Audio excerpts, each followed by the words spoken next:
이번 우리 말씀 사경회 주제가 무엇입니까?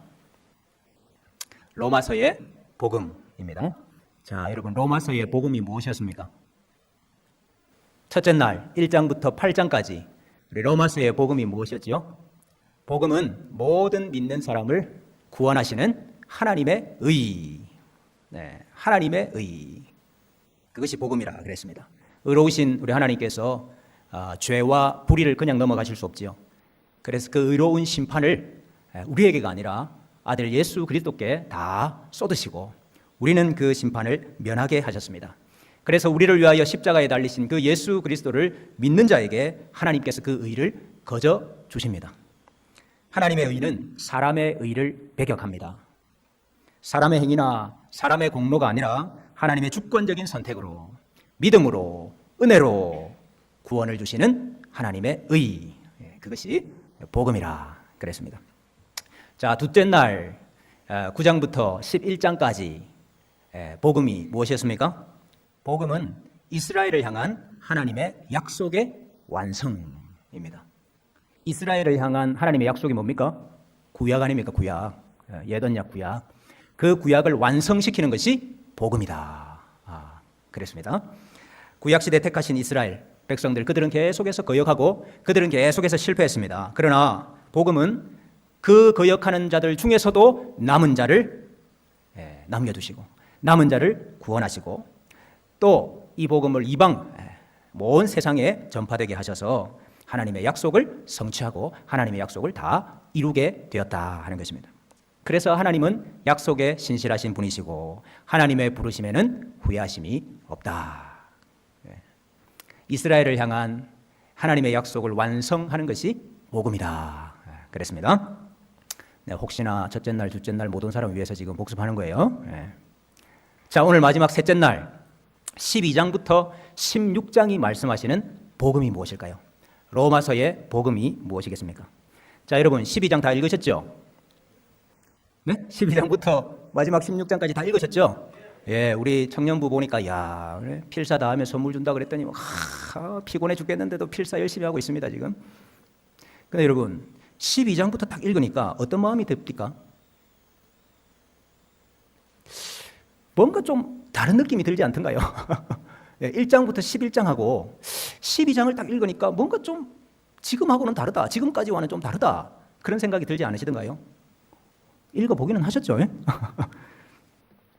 지금까지 11장까지 이 편지가 기록하고 있는 어떤 주제, 또 기록하고 있는 어떤 전개 방식, 그것과 너무 다르잖아요. 11장까지 이 편지가 말하고자 했던 주제나 어떤 전개 방식하고는 너무 달라요. 12장 이후가. 그래서 좀 어색하고 얼핏 보면은 이게 같은 편지 맞나? 이게 다른 편지인데 이게 지금 묶어놓은 거 아닌가? 이런 생각이 들 정도입니다. 자, 지금까지 복음이 무엇이다 하는 것을 좀 논쟁적인 어조로 계속해서 설명을 했는데, 강조를 했는데 왜 12장 이후부터는 갑자기 로마 교회 이야기할까요? 12장 이후는 로마 교회의 구체적인 상황들, 또 로마 교회 성도들에게 너네들 이렇게 하라 그러거든요. 11장까지 복음이 무엇이다는 것을 이렇게 설명을 하고 강조를 한 뒤에 왜 갑자기 12장부터 로마 교회 이야기할까요? 많은 분들이 이렇게 설명합니다. 1장부터 11장까지는 교리, 12장부터 16장까지는 생활, 실천. 그러니까 1장부터 11장까지는 우리가 무엇을 믿을 것이냐 하는 걸 다루었다고 한다면 12장부터 16장까지는 그러면 우리가 어떻게 살 것이냐 이걸 다룬다 이 말이에요. 그렇게 다 설명을 해요. 그 설명이 틀린 건 아닙니다. 맞는 말입니다. 그러나 저는 더 좋은 설명이 있다고 생각해요. 그게 뭔가 하니 지금까지 사도 바울이 로마서를 통하여 설명했던 그 복음의 결과가 교회다 그 말입니다. 네, 오늘 가장 핵심적인 거 초두에 이야기합니다. 복음의 결과가 뭐냐? 네? 복음의 결과가 뭐냐? 그게 교회다 이 말입니다. 앞에서 바울이 길게 서술한 그 복음이 만들어낸 것이 무엇이냐? 그게 바로 교회고 그게 바로 로마 교회라는 거예요. 복음이 믿는 자들을 만들어냈잖아요. 네? 믿음은 들음에서 나고 들음은 하나님 말씀에서 났잖아요. 그래서 그 복음이 믿는 자들을 만들어냈어요. 근데 그 믿는 자들이 다 개인적으로 알아서 예수 믿고 알아서 신앙생활 하다가 나중에 알아서 각자 천국 가라 그렇게 하신 것이 아니고 그 복음이 믿는 자들을 만들어서 그 믿는 자들이 공동체를 이루게 하셨어요. 그게 교회입니다. 그래서 여러분, 복음이 없이는 교회가 없어요. 네? 복음이 없이는 교회가 있을 수가 없습니다. 다시 말하면 말씀이 없이는 교회가 있을 수 없어요. 다시 말하면 하나님의 약속이 없이는 교회가 있을 수가 없어요. 그러나 말씀이 임하는 곳에, 하나님의 약속이 임하는 곳에, 복음이 임하는 곳에 반드시 교회가 생깁니다. 왜냐하면 복음의 결과가 교회이기 때문이에요. 복음이 너희 로마 교회를 만든 것이다. 그 말을 하고 있는 거예요. 자, 여러분, 복음이 어떻게 교회를 만들었습니까? 오늘 12장 4절 5절을 한번 보십시다. 로마서 12장 4절 5절. 로마서 12장 4절 5절. 자, 우리 같이 읽습니다. 시작. 우리가 한 몸에 많은 지체를 가졌으나 모든 지체가 같은 기능을 가진 것이 아니니 이와 같이 우리 많은 사람이 그리스도 안에서 한 몸이 되어 서로 지체가 되었느니라. 자, 여러분, 구원은 그리스도 안에 거하게 되는 거잖아요. 기억나십니까? 구원은 우리를 그리스도와 연합시켜 주시는 것입니다. 그리스도가 내 안에, 내가 그리스도 안에, 그리스도와 합하여서 우리가 죄에 대하여 죽고 그리스도와 합하여서 우리가 다시 살아났다 그랬잖아요. 또 그러므로 이제 그리스도 예수 안에 있는 자에게는 결코 정죄함이 없다 그랬잖아요. 예수 그리스도 우리가 하나 되고 연합되는 게 복음이고 그게 구원의 핵심입니다. 근데 사도 바울은 교회가 그리스도의 몸이다 이렇게 말씀하시는 거예요. 예? 여러분, 우리가 그리스도 안에 거하고 우리가 그리스도와 연합되는 것이 복음의 핵심인데 그게 구원인데 그 그리스도가 교회와 다르지 않다. 그리스도의 몸이 곧 교회다 이렇게 이야기하시는 거예요. 그럼 여러분, 우리가 다른 말로 구원받았다 그 말은 우리가 그리스도 안에 있습니다 하는 말과 동의하고 그 말은 다른 말로 하면 뭐가 동의합니까? 내가 교회 안에 있습니다. 내가 교회의 구성원이 되었습니다. 그 말과 같은 말인 것입니다. 구원은 그리스도와의 연합인데 교회가 그리스도의 몸이기 때문에 구원은 다시 말하면 교회에 속하는 것입니다. 교회의 성도가 되는 것이고 교회의 지체가 되는 것입니다. 그래서 오늘 사도 바울께서 너희가 그리스도의 지체가 되었다고 말하는 거예요. 여러분, 그렇기 때문에 나는 구원받았지만은 교회에는 안 속할래? 그럴 수가 없습니다. 난 구원은 받았는데 난 교회에는 안 속할래? 그럴 수가 없다고요. 왜냐하면은 그리스도의 몸에 속해 있지 않는데 어떻게 내가 그리스도 안에 있다고 말할 수 있습니까? 내가 그리스도의 지체가 아닌데, 그리스도와 한 몸이 아닌데 내가 어떻게 그리스도 안에 있다고 말할 수 있냐고요. 그래서 나는 구원받았지만 난 교회에는 안 속할래. 있을 수 없는 일입니다. 요즘은 그런 분들 많습니다. 왜 사도 바울이 지금까지 복음을 이야기하고 왜 교회를 이야기합니까? 복음으로 구원받은 자는 반드시 교회 일원이 되어야 된다는 말입니다.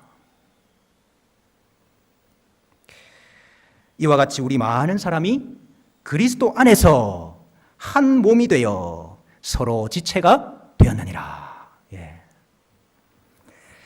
자, 여러분, 구원이 그리스도와 연합되는 것이고 그리스도의 몸인 교회와 연합되는 것, 교회의 성원이 되는 것, 교회의 지체가 되는 것이라고 한다면 우리가 구원을 잘 이루어가는 것은 무엇일까요?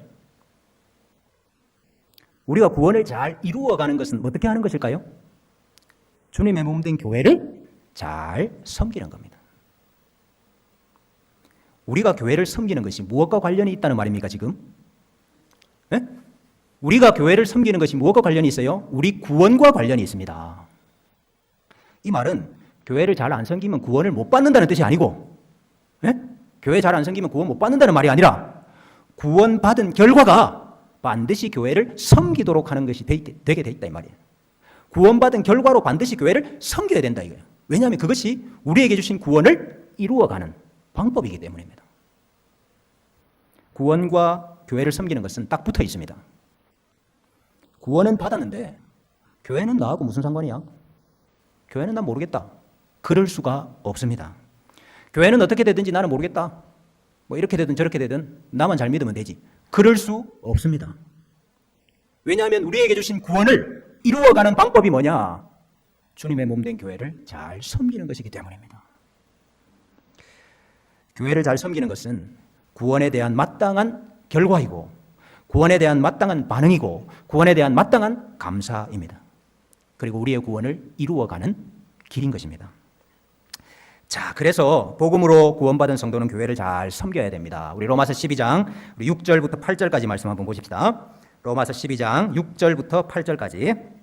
자, 우리 한 목소리를 읽습니다. 시작. 우리에게 주신 은혜대로 받은 은사가 각각 다르니 혹 예언이면 믿음의 분수대로, 혹 섬기는 일이면 섬기는 일로, 혹 가르치는 자면 가르치는 일로, 혹 위로하는 자면 위로하는 일로, 구제하는 자는 성실함으로, 다스리는 자는 부지런함으로, 긍휼을 베푸는 자는 즐거움으로 할 것이니라. 교회를 잘 섬겨야 됩니다. 그런데 하나님이 주신 은사가 있다 그랬어요. 하나님이 우리를 부르실 때 교회를 잘 섬기라고 우리에게 주신 은사가 있습니다. 그래서 그 은사를 가지고 너희가 교회를 잘 섬겨야 된다. 그렇게 말씀하는 거예요. 근데 중요한 원리가 하나 있습니다. 원리. 그게 우리 12장 3절이에요. 12장 3절. 우리 같이 한번 읽습니다. 12장 3절. 시작. 내게 주신 은혜로 말미암아 너희 각 사람에게 말하노니 마땅히 생각할 그 이상의 생각을 품지 말고 오직 하나님께서 각 사람에게 나누어 주신 믿음의 분량대로 지혜롭게 생각하라. 하나님이 각 사람에게 나누어 주신 믿음의 분량대로. 이 말은 하나님이 각 사람이 감당할 수 있을 만큼의 은혜를 주셨다 그 말입니다. 우리 예수님의 비유 중에 예수님이 달란트를 나눠주실 때 각 사람의 재능을 따라서 어떤 사람에게는 5달란트, 어떤 사람에게는 2달란트, 1달란트 그렇게 주셨다고 그랬잖아요. 우리의 분량을 따라서 하나님께서 우리에게 주신 은사가 있다 그것입니다. 그런데 그 이상의 생각을 품지 말라 그렇게 이야기합니다. 여러분 이 말이 무슨 말입니까? 하나님이 나에게는 가르치는 은사를 주시지 않았어요. 근데 나는 왜 못 가르쳐? 나도 가르치는 거 해볼 거야. 나는 다른 거 말고 난 가르치는 거 저거 할 거야. 그렇게 하지 말라 이 말입니다. 누가 봐도 거기에는 은사가 없는데 나는 다른 거 말고 난 그거 해야 되겠다. 그러는 것은 하나님이 주신 믿음의 분량대로 생각하는 것이 아니고 그 이상의 생각을 하는 것입니다. 어떤 사람에게는 다스리는 은사를 주셨고 어떤 사람에게는 섬기는 은사를 주셨어요. 근데 섬기는 은사를 받은 사람이 자꾸 다스리려고 하면은 그러면은 마땅히 생각할 그 이상의 생각을 품고 있는 것입니다. 섬겨야 되는 사람이 자꾸 이렇게 다스리세요, 저렇게 다스리세요. 그러면 안 된다 이 말입니다. 교회에 대해서 불평, 불만이 많은 분들이 이런 경우가 참 많아요. 마땅히 생각할 그 이상의 생각을 품었기 때문에 교회에 대해서 자꾸 불만이 생기고 불평이 생기는 분들이 많습니다. 저도 뭐 전도사 시절 다 보냈습니다만은 이제 목사가 되기 위해서 이제 전도사 시대를 거치잖아요. 근데 이 전도사 때 잘하는 실수가 있어요. 이제 주의 종으로 내가 헌신하겠다. 근데 마음은 이미 한국 교회를 다 품고 있어요. 마음은 그냥 이미 세계 교회를 다 품고 있어. 그래가지고 자기 일은 안 하고 교회가 이래야 된다고, 교회가 저래야 된다고, 왜 교회는 이렇게 못하느냐고, 왜 이 교회는 저게 안 되느냐고, 그러고 있는 전도사들이 많습니다. 그게 마땅히 생각할 그 이상의 생각을 품고 있는 거예요. 목사의 지도를 잘 받아가지고 이렇게 섬기라 저렇게 섬기라 하는 그 지도를 잘 받아가지고 충성되게 최선을 다해서 섬기면 되는 거지. 무슨 한국 교회가 뭐가 어떻고 뭐가 이게 잘못됐고 저게 잘됐고 그렇게 섬기지 말라 이 말입니다. 자, 겸손하게 하나님께서 주신 은사와 분량을 따라서 우리가 교회를 잘 섬겨야 됩니다. 그런데 교회를 섬기는 것이 그렇게 쉽지가 않아요. 우리 다 경험해봐서 알겠지만은 교회를 섬기는 것이 쉽지 않습니다. 근데 로마 교회도 마찬가지였어요. 여러분 서론 할 때 기억나시죠? 초대교회는 두 부류의 성도들이 있었습니다. 한 부류는 유대인 출신 성도들, 한 부류는 이방인 출신 성도들. 로마 교회도 마찬가지였잖아요. 그 로마서 16장에 보면은 사도 바울이 누구에게 문안하라, 누구에게 문안하라, 누구에게 문안하라 길게 나오는데 거기 모두 27명의 명단이 나와요. 근데 그 이름이 히브리식 이름도 있고 헬라식 이름도 있어요. 그래서 이게 히브리식 이름이냐 헬라식 이름이냐를 보면은 이 사람이 유대인인지 이방인인지를 우리 대강 알 수 있습니다. 근데요 27명 중에 70% 정도가 헬라식 이름입니다. 그리고 30% 정도가 유대식 이름이에요. 그러니까 이 로마 교회 안에도 유대인 출신 성도가 있고 헬라인 출신 성도가 같이 섞여 있는 거예요. 근데 이 초대교회를 보면은 늘 이 두 부류 성도들 사이에 갈등이 많습니다. 갈등이 많아요. 유대인 성도들이 헬라인 성도들을 볼 때는 어떤 생각을 가졌겠어요? 유대인들은 조상 때부터 우리는 하나님 섬기다 그러잖아요. 그런 자부심이 있거든요. 근데 저 헬라 사람들, 이방 사람들은 저 이방 신전에 오르락내리락 하는 사람이고, 다른 신들 뭐 섬기고 막 방탕하게 살고 그랬던 사람 아니야? 그러니까 유대인이 헬라인을 볼 때는 야, 저 애들 옛날에 뭐 하면서 살았어? 저 로마 신전에 가서 제사하고 황제 섬기고 그러던 거는 확실하게 다 청산한 거 맞아? 근본이 없어가지고 예수를 믿어도 말이지, 저 천박하게 저렇게 믿는다고? 거룩, 무슨 전애들이 거룩이라는 개념이나 알아? 그렇게 보이는 거예요. 반면에 이 헬라 이방 출신 성도들은 유대인 성도들을 보면서 어떤 마음이 들었을까요? 저것들은 맨날 율법이 이렇고 율법이 저렇고 막 우리한테 가르치려고 하고 말이지. 옛날에는 말이지 이렇고 말이지 전통이 뭐 어떻고 말이지 잘난 체만 하고 말이지. 교회 말이지 돼지고기 반찬 내면 말이 막 갖다 치우라고 하고 막. 자기들끼리 유대인 출신이라고 말이죠. 끼리끼리 몰려다니고 정말 꼴불견이야. 이런 생각 했을 거 아니에요. 여러분, 서로 출신도 다르지요, 배경도 다르지요, 마음도 안 맞지요. 그래가지고 서로 말다툼도 하고 싸우기도 하고 다투기도 하고 그러면은 그냥 따로따로 모이지. 유대인 출신은 유대인 출신끼리 모이고, 헬라인 출신은 헬라인 출신끼리 모이고 그러지. 뭐 한다고 이 초대교회는 맨날 그렇게 싸우고 다투고 갈등 있고 한데 이 두 부류 성도 같이 모이고 왜 같이 교회를 섬겼을까요? 네? 왜 그랬을까요? 교회를 우리가 만든 게 아니고 복음이 교회를 만들었기 때문입니다. 중요한 말입니다, 이거요. 우리가 교회를 만든 게 아니고 우리가 교회를 세운 게 아니고 복음이 교회를 세웠어요. 복음이 교회를 만들었어요. 근데 그 복음이 뭐라고 그랬어요? 모든 믿는 자에게 구원을 주시는 하나님의 능력이라고 그랬어요. 먼저는 유대인에게요, 또한 헬라인에게로다. 복음이 유대인과 헬라인을 구별하지 않았다 이 말이에요. 복음이 유대인이든 헬라인이든 다 구원했다 이 말입니다. 그래서 교회 안에 유대인도 있고 헬라인도 있는 거예요. 여러분, 만약에 사람이 교회를 만들었다고 한다면은 아이고 이렇게 갈등 있고 시끄럽고 아이고 정신사납다. 각각 만들자, 각각. 유대인은 유대인끼리, 헬라인은 헬라인끼리. 그랬겠죠. 우리가 교회를 만든 게 아니고 복음이 교회를 만들었기 때문에 복음은 유대인이나 헬라인이나 차별하지 않는 거예요. 그래서 교회 안에 유대인과 헬라인이 같이 있는 것입니다. 여러분, 우리가 교회 구성원을 결정할 권한이 없습니다. 네? 우리가 교회 구성원을 결정할 권한이 없습니다. 저 사람은 내 마음에 들고 저 사람은 내 마음에 안 들고. 여러분, 거기에 따라서 우리가 우리 교회 성도들을 재단하고 결정할 수 있나요? 그럴 수가 없어요. 왜냐하면 우리가 이 교회를 만든 것이 아니고 복음이 이 교회를 만들었기 때문이에요.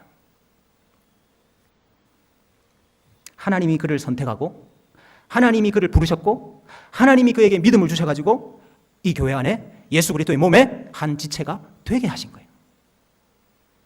우리는 인정하고 받아들일 수밖에 없습니다. 여러분, 우리가 교회를 생각할 때 굉장히 중요한 것입니다. 우리가 한 일이 아니라 하나님이 하신 일이기 때문에 우리는 그 하나님의 일을 인정하고 받아들여야 됩니다. 유대인과 헬라인뿐이었습니까? 자유인도 있고 종도 있었습니다. 자유인도 있고 노예도 있었습니다. 초대교회 안에, 로마교회 안에 27명 명단 중에 4명은 노예 이름이에요. 여러분, 우리도 옛날에 돌쇠, 마당쇠 이런 이름은 직업이 뭐예요? 하인이잖아, 하인. 이름만 봐도 알잖아요. 노예 이름이 4사람이나 있습니다. 자유인도 있고 주인도 있고 교회 안에 노예도 있었다 이 말이에요. 밖에 나가면은 이거는 상종을 못할 사람인데, 근데 교회 안에는 같이 있어요. 왜? 복음이 교회를 만들었기 때문입니다. 교회 안에는 남자도 있고 여자도 있습니다. 교회 안에는 많이 배운 사람도 있고 적게 배운 사람도 있습니다. 교회 안에는 많이 가진 사람도 있고 적게 가진 사람도 있습니다. 그러나 우리는 그 모든 것이 하나님이 하신 일인 줄로 인정하고 받아야 돼요. 자, 그럼에도 불구하고 서로 다른 사람들이 함께 있다라는 이 사실이 교회의 많은 갈등들을 일으킵니다. 자, 뿐만 아니라 우리 로마 교회는 좀 독특한 상황이었잖아요. 유대인들이 5년 동안 추방당했었잖아요. 우리 서론할 때 했습니다. 49년에 주 49년에 글라우디우 황제가 아이고 이게 로마 시내를 시끄럽게 하는 유대인들 때문에 못 살겠다. 유대인들은 전부 다 나가라. 로마 시내에서 다 떠나라. 그리고 유대인들을 추방시켰어요. 그래가지고 추방됐다가 주후 54년에 네로가 황제가 되면서 이제 그때부터 다시 돌아올 수 있게 된 거거든요. 그럼 여러분 한번 생각을 해보세요. 로마 교회에 지난주까지 같이 예배드리던 유대인 출신 성도들이 갑자기 다 사라진 거예요. 응? 그리고 로마 교회 안에는 이방인 출신 성도들만 남은 거예요. 그러면 유대인 출신 성도들이 하던 일이 있을 거 아니에요. 말씀을 전하는 사람들도 있었을 것이고, 봉사하는 사람들도 있었을 것이고, 뭐 식사를 차리는 사람들도 있었을 것이고, 구제하는 사람들도 있었을 것이고, 뭐 오늘날로 말하면 안내하는 사람들도 있었고, 찬양하는 사람들도 있었고, 뭐 방송하는 사람들도 있었을 거 아니에요. 근데 갑자기 그들이 다 사라졌어. 다 추방당해버렸어. 그래서 그 일들을 이제 이방인 출신 성도들이 다 맡아가지고 이제 했겠죠. 그리고 5년 뒤에 이제 이 유대인 출신 성도들이 이제 돌아온 거예요. 돌아와서 이방인 출신 성도들하고 유대인 출신 성도들하고 이제 만났어. 어떻겠어요? 5년 만에 만났는데, 어떻게 지냈냐고, 반갑다고, 보고 싶었다고, 뭐 축복해요, 사랑해요. 그래 놓고, 그 다음에 이제 돌아가면서는 이제 유대인 성도가 이렇게 이야기하는 거예요. 참, 근데 원래부터 말씀은 내가 전했었거든. 그래서 내가 다음 주부터 말씀은 내가 전할게. 그런 거야. 그러면 지금까지 말씀 전하고 있던 그 이방인 출신이었던 그 직분자가 그래라. 아주 잘 됐다. 그랬을 수도 있지만 그거는 5년 전이잖아. 내가 5년 동안 지금까지 하고 있었는데 또 갑자기 와가지고 5년 전에 본인이 했다고 이제 나보고 그만하라고? 그런 사람이 있었겠어요? 없었겠어요? 있었겠지. 무엇보다도 이 유대인 출신 성도들은 한평생 율법을 지키면서 살아온 사람들이 많습니다. 율법. 근데 이제 갑자기 율법에 반하는 일들, 이런 것들을 지금 어떻게 해야 될까? 유대인들은 참 고민이 많았어요. 예를 들면은 지금까지는 돼지고기 절대로 안 먹었습니다. 성경에 돼지고기 부정한 음식이기 때문에 먹으면 안 돼요. 근데 물론 이제 예수 그리스도께서 그 모든 구약의 그림자적인 예표적인 의미들을 다 이루셨기 때문에 이제 그 음식 먹는 거 먹고 말고 그게 문제가 안 되거든요. 복음이 우리를 자유하게 했거든요. 그렇지만은 유대인들은 지금까지 평생 그거는 부정하다. 그래가지고 멀리하고 먹지 않고 그랬단 말이에요. 근데 그 먹는 걸 보면은 찝찝한 거지. 찝찝한 거지. 여러분, 돼지고기를 안 먹어야 구원받습니다. 요거는 유대주의입니다. 그런 사람하고는 너희가 멀어져라, 떨어져라. 그랬어요, 로마서에. 유대주의는 받아들일 수가 없어요. 할례를 지켜야 구원받는다. 이건 틀린 거예요. 정결법을 지켜야 구원받는 그건 틀린 거예요. 그건 유대주의고, 그거 말고. 그거 가지고 구원받는 거 아니지만은 지금까지 우리가 해오던 거를 보니까 그건 좀 찝찝한데? 이런 성도들이 있는 거예요. 자, 또 그런 거 있겠죠. 신전에 제사 제물로 갖다 바쳤던 고기가 나왔는데 이거 먹는 문제, 이거 찝찝하거든요. 아니 뭐 다른 신이라는 게 있습니까 어디? 아니 뭐 그 사람들이 그냥 뭐 거기에다 갖다 올려놨든지 말았든지 무슨 상관이에요? 나한테는 고기지, 음식이지. 먹어도 돼. 그러나 어떤 사람에게는 이게 제사 드렸던 거 이거 먹어도 되나? 그런 거예요. 자, 예를 들어서 로마 교회에 이제 주일날 함께 식사를 하는데 이방인 출신 성도가 돼지고기로 맛있게 반찬을 해가지고 나눠 먹자고 갖고 왔어. 그래가지고 이 유대인 출신 성도들한테도 이거 한번 먹어봐요, 맛있어요. 그러니까 이 유대인 출신 성도가 눈살을 찌푸리면서 치우세요. 그랬더니 이방인 출신 성도가 안 먹으면 되지. 왜 밀치기는 왜 밀쳐요? 내가 언제 밀쳤다고 그래? 먹을 게 그렇게 없어가지고 그런 걸 먹어? 아니 왜 이걸 못 먹어요? 참 사람 이상하네. 맨날 돼지고기 좋아하고 돼지고기 못 먹으니까 돼지같이. 뭐라고 말 다 했어요? 이렇게. 성경에 나오는 거 아닙니다. 성경에 나오는 거 아니에요. 뭐 설마다나 그렇게 사소한 걸 갖고 싸웠겠어. 그거보다 더 사소한 걸 갖고 싸우잖아요. 우리는 그거보다 더 작은 일로도 싸우잖아. 그래가지고 같이 사니 못 사니 뭐. 그래, 이게 음식 먹는 문제가 이거 로마 교회 안에 있었어요. 그래가지고 음식 먹는 문제, 이 문제 어떻게 해야 되냐, 그거 말하는 게 14장입니다. 14장. 자, 14장. 자, 우리 14장 1절부터 3절까지 같이 한번 읽어봅시다. 14장 1절부터 3절까지. 자, 시작. 믿음이 연약한 자를 너희가 받되 그의 의견을 비판하지 말라. 어떤 사람은 모든 것을 먹을 만한 믿음이 있고 믿음이 연약한 자는 채소만 먹느니라. 먹는 자는 먹지 않는 자를 업심 여기지 말고 먹지 않는 자는 먹는 자를 비판하지 말라. 이는 하나님이 그를 받으셨음이라. 이 말 이해됩니까? 지금 사도 바울이 왜 이 말 하는지 이해되시죠? 네. 업심 여기지 말고 서로 비판하지 말아라. 왜? 먹는 자나 안 먹는 자나 뭐라고요? 하나님이 다 받았다. 복음이 그를 만들었다. 하나님이 그들을 부르셨다. 하나님이 그들을 로마 교회의 한 지체가 되게 하셨다. 그러니까 너네도 받아야 된다. 그러면서 14장 5절 보십시다. 5절 시작. 어떤 사람은 이 날을 저날보다 낮게 여기고 어떤 사람은 모든 날을 같게 여기나니 각각 자기 마음으로 확정할지니라. 이건 뭘까요? 유대인 출신 성도들 중에는 특별한 날을 더 중하게 여기는 사람들이 있었어요. 그렇잖아요. 자기들은 평생 어느 특별한 날이 중한 날이었잖아. 어떤 날? 안식일, 월삭, 절기. 이게 특별한 날이었거든. 그러니까 예수 믿고 교회 일원이 되고 복음을 받아들였기는 했지만 평생 그렇게 살았기 때문에 그래도 어떤 날이 좀 더 중요한 거 아닌가? 그 날에 특별히 더 뭔가 하나님 앞에서 해야 되는 거 아닌가? 그런 생각 가지고 있는 사람이 있었다 이거지. 이거는 유대주의하고는 다릅니다. 예를 들어서 아직까지 안식일을 지켜야만 구원받는다. 그거는 유대주의예요. 그 사람과는 멀리 해야 돼요. 그러나 평생 그렇게 살았던 사람들이 지금 찝찝한 거야. 자, 근데 그런 것은 각각 자기 마음으로 확정해라. 그것은 복음과 반대되는 것이 아니라 이게. 그것은 무슨 어떤 복음에 있어서 중차대한 문제가 아니라 이게. 그래서 그것은 각각 자기 마음에 확정을 해라. 스스로 결정해라 이게. 너희 마음에 맞게. 근데 스스로 결정할 수 있는 근거가 있어요. 이렇게 된 사람만이 스스로 결정해야 돼. 내 마음대로 하겠다 이게 아니라. 이게 여러분 스스로 확정해라는 이 말을 네 마음대로 해라는 뜻이 아니에요 이게. 스스로 확정하라는 말을 중요한 근거가 있어요. 그게 뭐냐 하면 6절부터 8절입니다.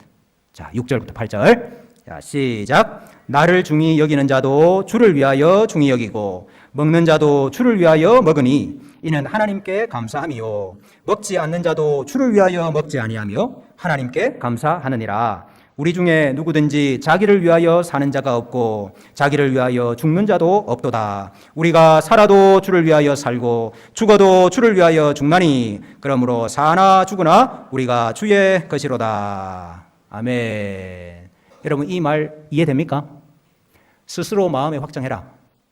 그러나 우리가 어떤 사람이기 때문에 우리가 그 음식을 먹으나 먹지 않으나 나를 위해서가 아니고 주를 위해서 행하는 사람이기 때문에 내가 이 날을 중히 여기든지 저 날을 중히 여기든지 똑같은 날로 여기든지 어떻게 하든지 나를 위해서가 아니고 주를 위해서 하기 때문에 우리가 사나 죽으나 주를 위하여 사는 사람이기 때문에 각각 마음에 원하는 대로 정하라 이거예요.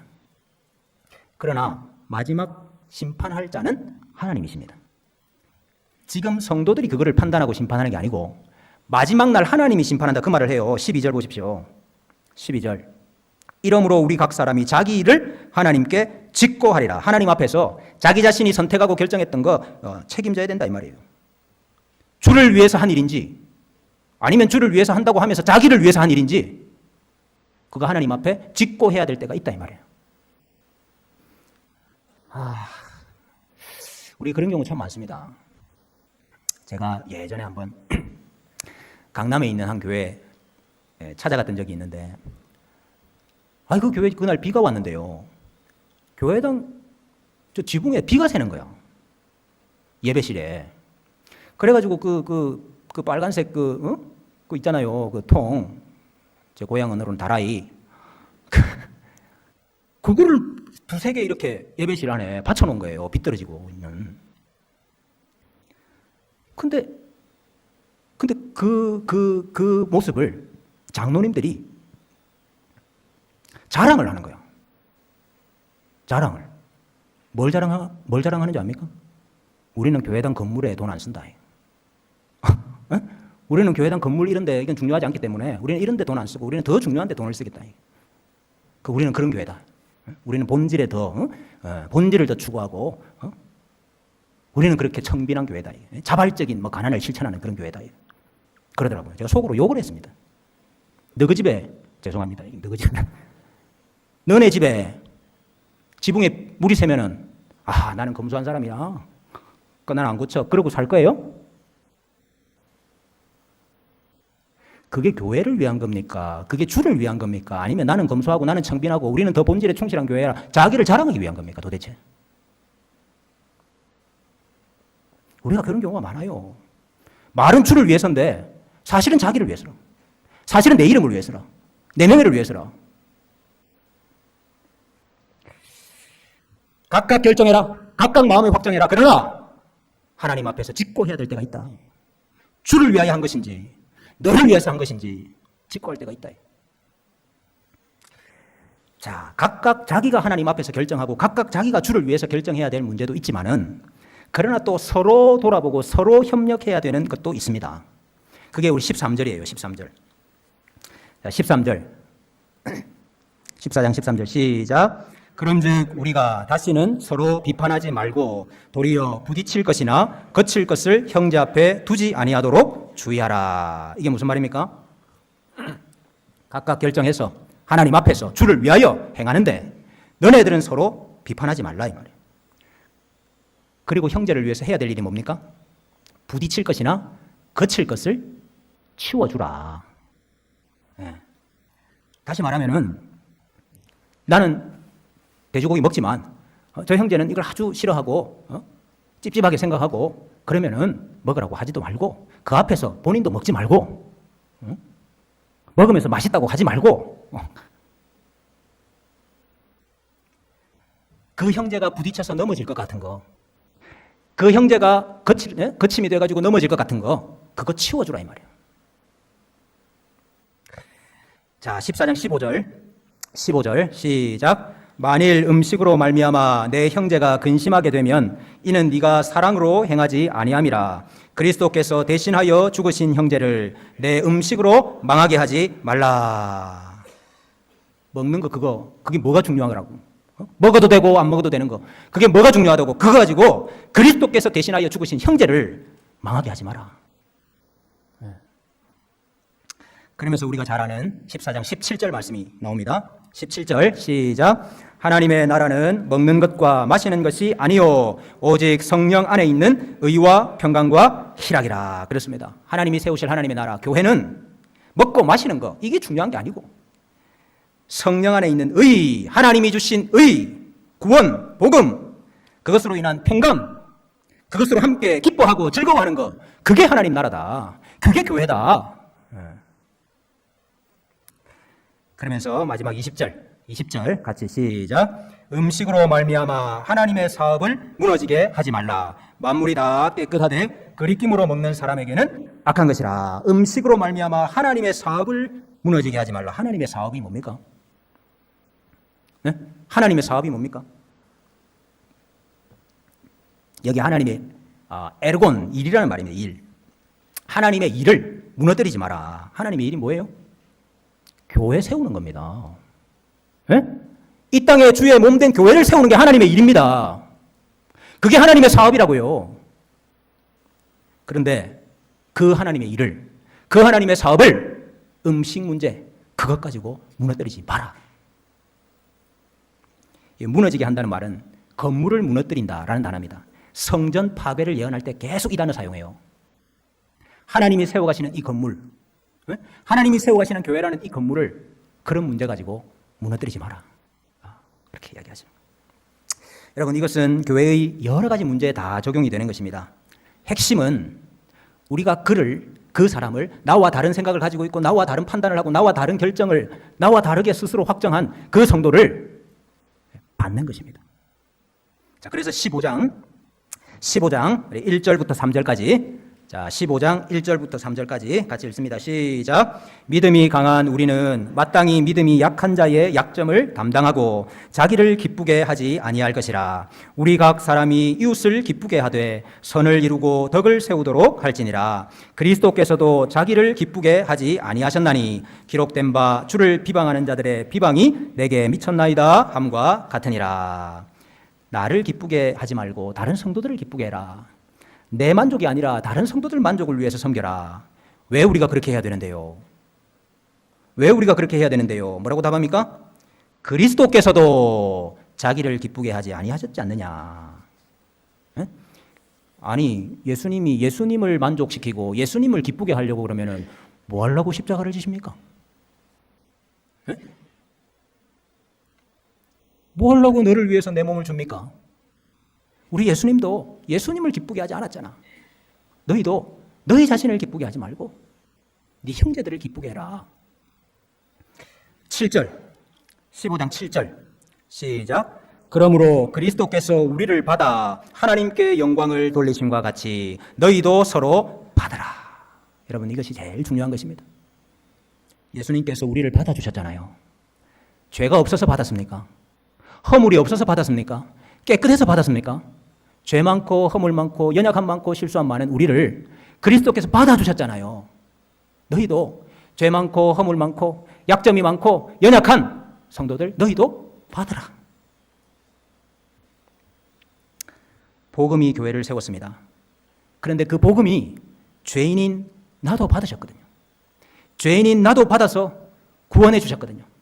그 하나님의 은혜, 그 하나님의 긍휼 때문에 너희도 다른 성도들을 받아라.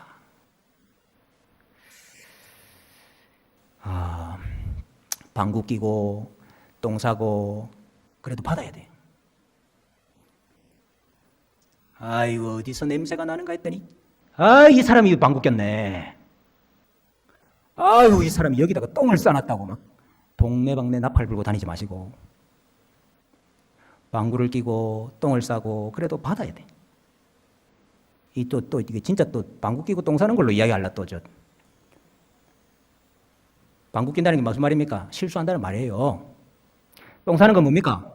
방구 끼는 것보다는 좀 심한 거니까 문제를 일으킨다 이 말입니다. 실수도 하고 허물도 있고 그 문제도 일으키고 그래도 받아야지. 방구 끼면 모른 척하고 똥 싸면 내가 대신 치워주고 그게 받는 겁니다. 자, 우리 옆에 사람한테 한번 이야기합니다. 자, 방구 껴도 모른 척 할게. 자, 빨리 해보세요. 자, 방구 껴도 모른 척 할게. 네. 자, 그 다음에 똥 싸도 내가 치워줄게. 내가 정사 기념 예배 때 이런 이야기해서 진짜 내가 좀 안 어울리긴 한데 그래도 예수님이 교회가 하나 되는 걸 원하시니까 예수님도 이해하실 거예요. 자, 그 다음에 로마서 13장은 이 세상 권세자들에게 복종하라 하는 이야기를 해요. 로마서 13장은 세상 권세자들에게 복종하라. 근데 왜 갑자기 이런 말을 합니까? 예? 지금까지 뭐 교회 성도들끼리 이야기하는데 왜 갑자기 왜 세상 권세자들한테 복종하라는 이야기를 할까요? 여러분, 유대인들 중에는 로마에 대해서 적대적인 생각을 가진 사람들이 많았어요. 왜냐하면은 이스라엘에 대한 하나님의 약속이 이루어진다는 것은 이스라엘 나라, 이스라엘 민족, 이스라엘 백성이 다른 나라를 다스려야 되거든요. 유대인들이 생각할 때 말입니다. 특히 그 유대주의자들이 하나님의 약속이 이루어진다는 게 뭐냐? 우리 어제 했잖아요. 유대주의자를 어떻게 생각해요? 그게 민족적인 우리라 생각하잖아. 그게 혈통적인 우리라 생각하잖아요. 그러니까 우리 이스라엘 민족, 이스라엘 나라가 다른 나라 압제당하고 뭐 그러면 안 되고 이방 나라를 다 다스려야 정치적으로 말입니다. 경제적으로 군사적으로 다 다스려야 그래야 하나님 약속이 이루어지는 거고 하나님 나라 이루어지는 거다. 이렇게 생각하는 사람들이 많다 이 말이에요. 그래서 메시아도 그런 메시아를 원한 거 아니야. 우리가 지금 로마로부터 이 식민 지배를 당하고 있는데 메시아가 오면은 이 독립을 지켜주고 오히려 막 우리 이스라엘 나라가 막 강대해가지고 온 세상을 막 다스리는 그런 나라가 되면 하나님 나라가 이루어지고 하나님 약속이 이루어진다고 그렇게 생각하는 유대인들이 많았다 이 말이에요. 근데 이제 나에게 또 높아심에서 한 번 더 물어봐야 되겠네. 하나님의 구약 시대의 이스라엘에 대한 하나님의 약속이 어떻게 이루어져요? 네? 구약 시대에 이스라엘에 약속했잖아요. 그 약속이 어떻게 이루어지는 거예요? 그렇지. 이스라엘 가운데 남은 자, 이스라엘 가운데 선택된 자, 이스라엘 가운데 믿는 자, 그들 다 구원하고 그 다음에 또 이방에 남은 자, 믿는 자, 복음을 받아들이는 자 다 구원하고. 그래가지고 온 세상에 복음이 편만하고 온 세상에 믿는 자들이 많아지고 교회가 세워지는 그걸로 성취되는 거예요. 저 이스라엘 민족이 무슨 다른 나라 지배하고 그러면 완성되는 게 아니고. 그런데 이 유대 민족주의들 중에는 그런 생각을 아직 가지고 있는 사람들이 있었어요. 그래서 지금 이 당시에 이 이스라엘이 로마의 식민지거든요. 그러니까 하나님의 약속이 이루어지려고 하면 어떻게 해야 되겠어요? 로마로부터 독립을 해야 돼, 일단. 그래가지고 열심히 있는 사람들 중에는 이 품에 칼 숨겨 다니는 사람들이 있었어요. 유대인들 중에. 뭐 하려고? 로마의 유력한 인사들, 이또 후로금이 저기 가듯이 로마의 유력한 인사들 만나면은 죽이려고. 왜 그랬을까요, 유대인들이? 왜? 그게 하나님의 약속을 이루는 거라고 생각했다니까요. 그래야 하나님의 나라가 이루어진다 생각했다니까요. 그 사람들 열심당원이거든. 예수님의 제자 중에도 열심당원 출신이 한 명 있었잖아요. 자, 그러니까 실제로 AD 70년에 예루살렘 망하잖아요. AD 70년 예루살렘이 망하는데 그때도 그 전에 이 유대 민족주의자들이 이 반란을 일으켜요. 로마에 대해서. 그리고 그거 진압하려고 와가지고 무너진 거 아닙니까? 예루살렘이.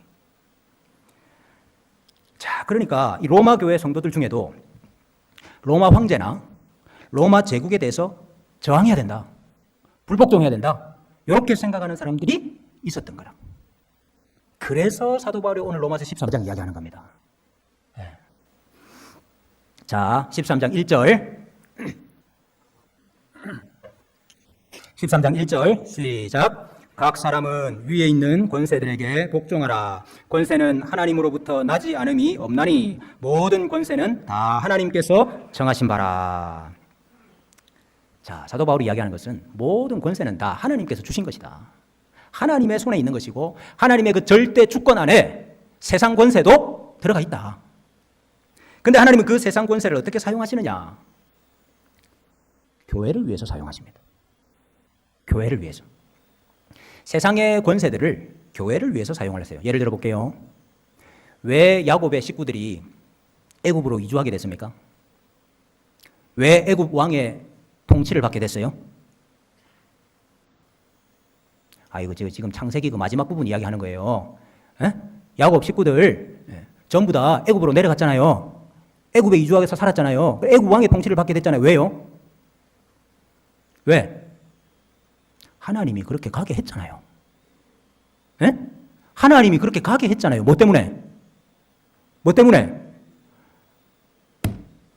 정신 못 차리는 이 야곱 가족들, 이 지금 완악한, 이 지금 하나님 떠나가지고 우상 섬기고 있는 자기 교회를 연단하려고 기근을 준비하신 거예요. 근데 그 기근에, 그 심판에 전부 다 죽어버리면 안 되잖아요. 그래서 그 가운데서도 자기 교회를 보존하려고. 그래 애굽으로 옮겼잖아요. 그래서 애굽 왕 섬기게 된 거잖아요. 지금 하나님이 세상 권세를 뭐 때문에 사용하십니까? 자기 교회 연단시키려고. 그리고 자기 교회를 심판 가운데 보존하시려고. 남유다가 왜 망해가지고 포로가 돼가지고 바벨론으로 끌려갔습니까? 왜 남유다 백성들이, 이스라엘 백성들이 바벨론 왕을 섬기게 됐습니까? 왜요? 하나님이 하게 하셨잖아요. 하나님이 그렇게 했잖아요. 남유다가 정치를 못해서가 아니고, 남유다가 경제가 망해서가 아니고, 남유다가 군사력이 없어서가 아니고, 하나님이 망하게 하셨다고.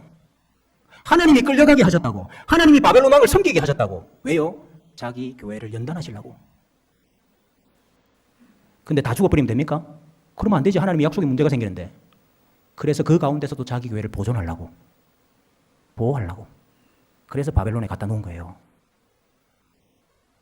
하나님이 세상 권세를 왜 세우시고 하나님이 세상 권세를 왜 사용하세요? 교회를 위해서입니다. 포로가 된 다니엘. 아니 하나님의 백성이 어떻게 바벨론 왕을 섬길 수가 있어?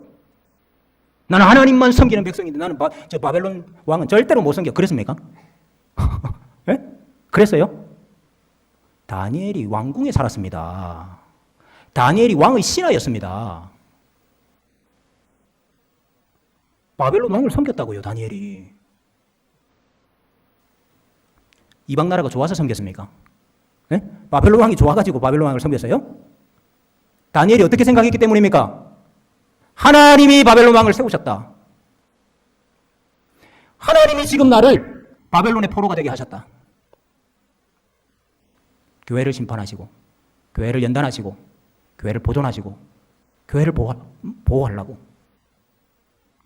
그래서 그 하나님의 뜻에 복종했어요. 그 하나님의 뜻에 순종했어요. 그래서 바벨론 왕을 잘 섬겼습니다. 얼마나 잘 섬긴 줄 아세요? 나는 네 같은 사람은 본 적이 없다, 왕이. 너 같은 사람은 우리나라에서 찾을 수가 없다. 그만큼 잘 섬겼다고요.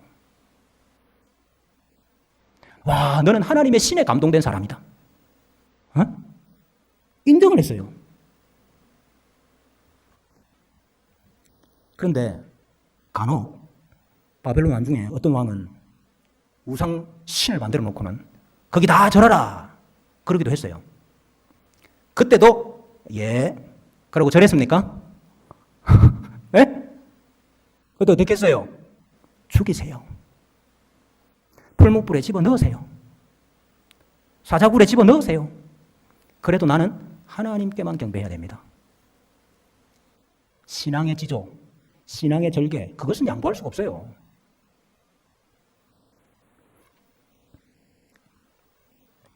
그것은 양보할 수 없지만은 그러나 바벨론 왕도 하나님이 세우셨다 하는 것을 인정하고 섬긴 거예요. 그랬더니 때가 되니까 하나님이 어떤 일도 하십니까? 하나님 어떤 일을 했어요? 저 바벨론에서 돌아오게 하셨잖아요. 그죠? 네. 돌아오게 하시는 일 누구를 통해서 했습니까? 네? 어허이. 돌아오게 하셨는데 다시 돌아오게 하시는데 누구를 통해서 했냐고요? 페르시아에, 바사에 누구를 통해서? 네? 고레스를 통해서 했잖아요. 보세요.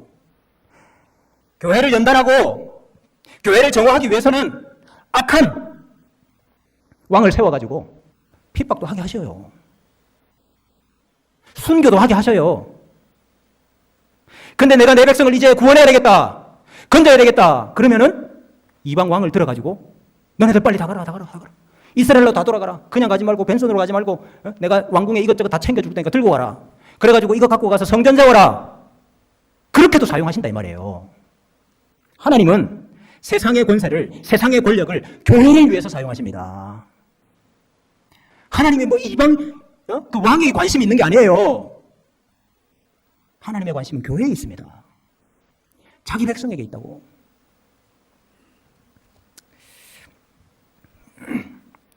우리가 이것을 인정해야 됩니다.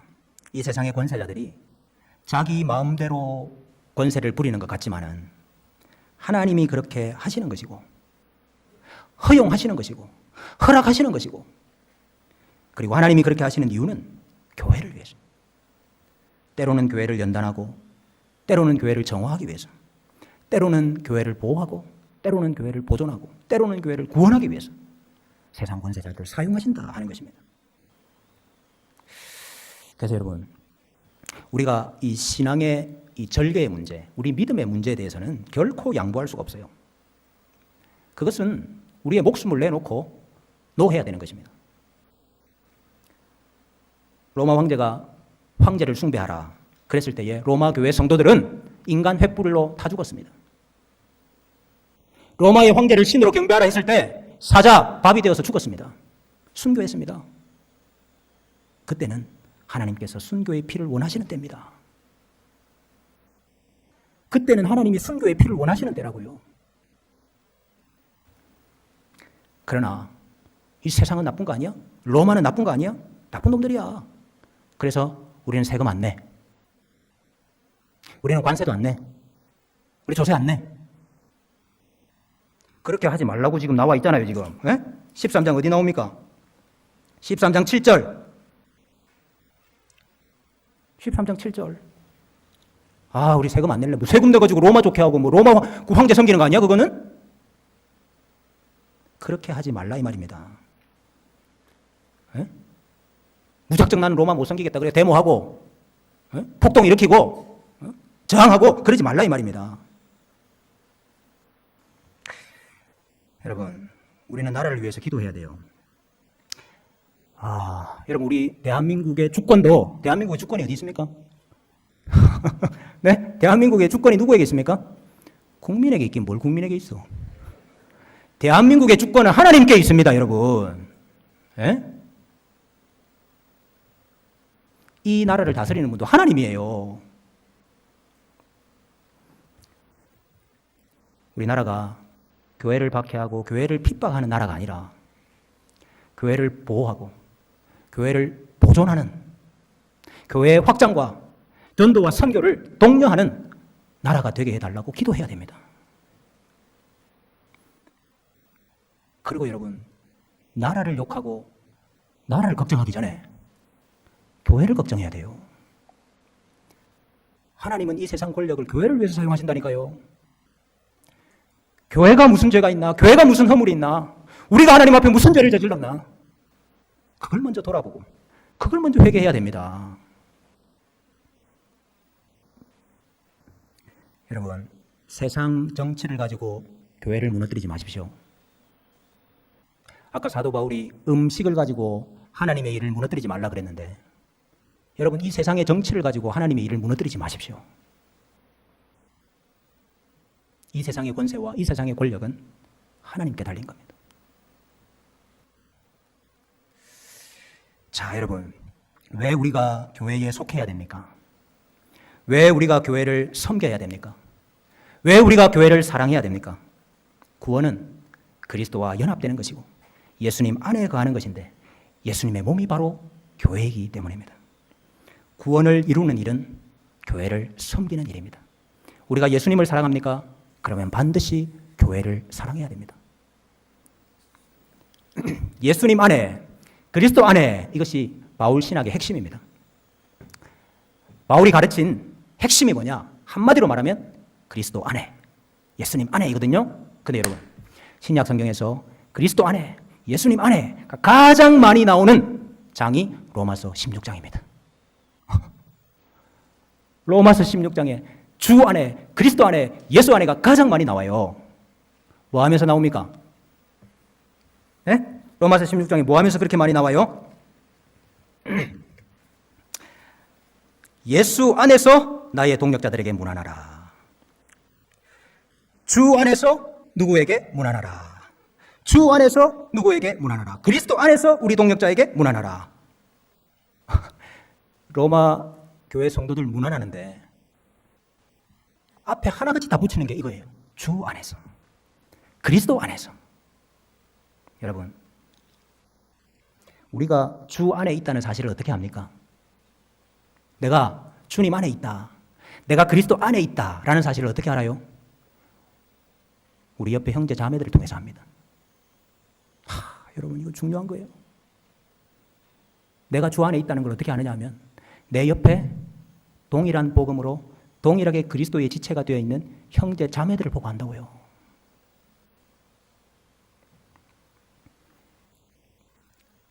나도 이 예수님의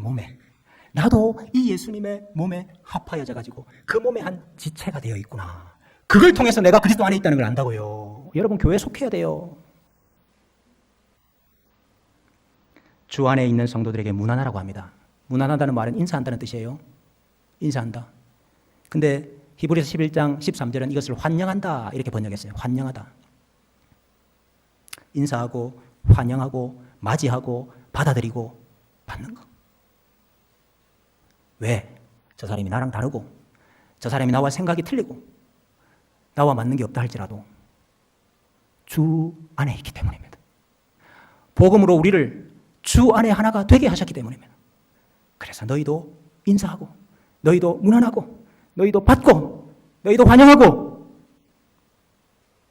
그를 섬기는 것이 예수님 섬기는 일인 줄로 알고, 우리 형제 자매들 섬기는 일이 예수님을 섬기는 일인 줄로 알고 그 일에 충성해라. 이것이 오늘 사도 바울의 교훈인 것입니다. 자, 우리 오늘 마지막으로 16장 26절. 자, 보십시오. 거기 제일 마지막에 보니까 이 복음으로 너희를 능히 견고하게 하실 지혜로우신 하나님께. 여러분, 오늘 셋째 날 로마서의 복음이 무엇입니까? 복음은 교회를 세웁니다. 복음은 교회를 견고하게 합니다. 무엇으로 교회가 견고해집니까? 복음으로. 이 복음으로 너희를 능히 견고하게 하실.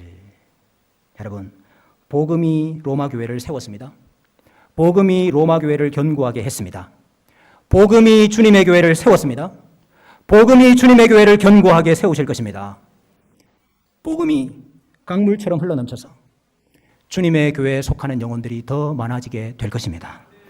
복음의 의와 평안과 희락이 우리 주님의 교회를 든든하게 세울 것입니다. 음식의 문제도 세상의 권력도 그 어떤 것도 주님의 교회를 흔들지 못할 것입니다.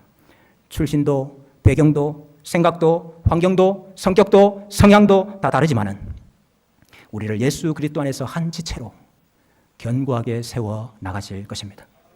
여러분, 우리 마지막 이 복음으로 너희를 능히 견고하게 하실, 여러분 여기에 너희를 대신해 주님의 교회를 이렇게 한번 넣어서 읽어보십시다. 예. 우리 27절 마지막까지, 그죠? 26절 제일 마지막 이 복음으로부터 우리 27절 마지막까지 너희를 대신해 주님의 교회를, 자 시작. 이 복음으로 주님의 교회를 능히 견고하게 하실 지혜로우신 하나님께 예수 그리스도로 말미암아 영광이 세세 무궁하도록 있을지어다. 아멘.